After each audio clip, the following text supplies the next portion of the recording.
You can't deny that AI is everywhere, especially when it comes to designing websites. And there's been a huge explosion in how you can use AI with a few prompts to build your website from start to finish. You're dropping your logo and you can change the text, but it's going to give you your entire color scheme. It will set out your typography, and then you just fill in the pieces. But I think there is a little bit of a danger in how far AI can go. I've tested out a lot of AI tools, looked at wireframing, looked at some of those ones that say, hey, we're going to generate your website within seconds, or maybe the odd minute or two.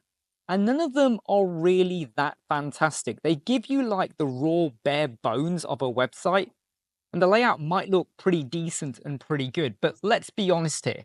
The amount of effort that would then be required to fine tune that is quite significant. Now, someone out there who's not overly bothered about the appeal or the messaging, the way it looks on the page, they just want to get a website done and dusted. This could be a solution for you, and it's not going to be that different from some of the pages built for you or the websites built for you that you might have got from like Bluehost, GoDaddy, or some other starter template tools out there, even plugins. But when you really want to make it bespoke for your company or your services, like maybe you've got a shop and you want to have particular pages that are portrayed in a certain way for particular customers, or maybe you're an accountant and you want to have a page that actually spells out particular services. The problem with a lot of these AI tools is that you could go and type in, I want a dentist website or a landscaper website, and it will pull it together for you. But it might not be exactly what you want. And if your entire intention was just to have a like DIY website, and then you suddenly realize you've got to do a lot of work to it, it might annoy you. And this is where I think you're still going to need a web designer. Now, I'm not saying you got to work with me. There are loads of other web designers out there. And by the way, this video isn't saying, hey, come and work for me. But what I'm trying to get across is please don't ignore or dismissive of web designers, because it's dead easy to say, well, I've got this AI tool that's going to build it for me. I don't need to employ a web designer. Believe me, when you start wanting to add extra pages and services and features, or you start to enter into the domain of adding in extra plugins, let alone what if the AI builder builds your website on a platform that you have no control over? Or what if you're tied down into their infrastructure? Something a lot of people have come to realize when they were using tools like Wix or Squarespace or other platforms as well. So you can use AI to build your website. Nothing wrong with that. But I feel like you're still going to need a web designer or a developer to fine tune it. And this is where you may then realize that was there any point using the AI to build the website in the first place? Because you got this product or tool and now you want to change it. And the web designer might say, well, we might as well just start from scratch or start from the beginning. And you're going to go, but I've just spent 2 weeks trying to make this website work for me. So I think we need to take a bit of a step back. AI will get there.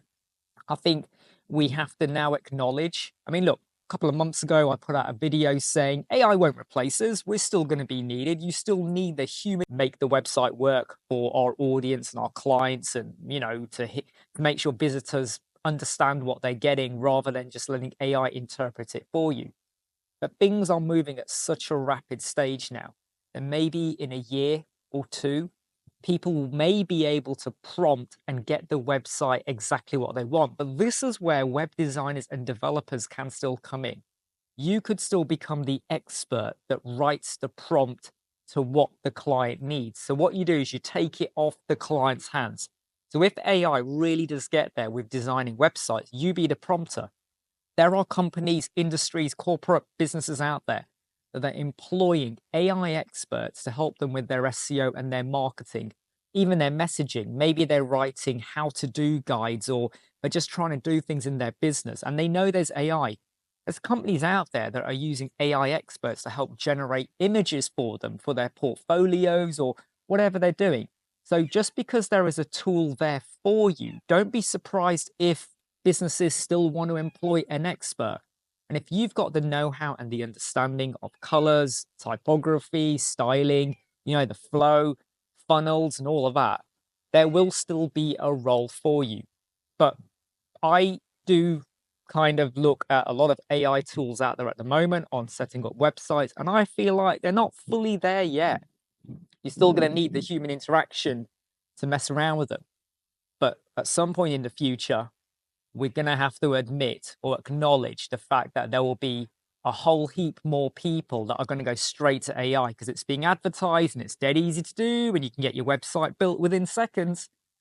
But this is where you can come in to help those people to fine tune what they got in the first place. I'm Imran, Web Squadron. Hope you like, subscribe, share, and follow. See you soon.